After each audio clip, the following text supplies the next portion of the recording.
سوال: کیا بیمار جانور کی قربانی کرنا جائز ہے؟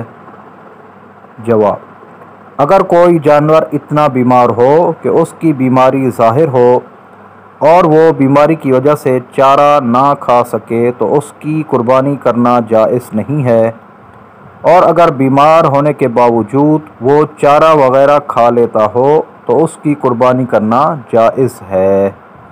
رد المختار جلد 9 صفحہ 536 مکتبہ رشیدیہ کوئٹہ۔ ابلغ گھوڑے سوار صفحہ 11 مکتبۃ المدینہ کراچی۔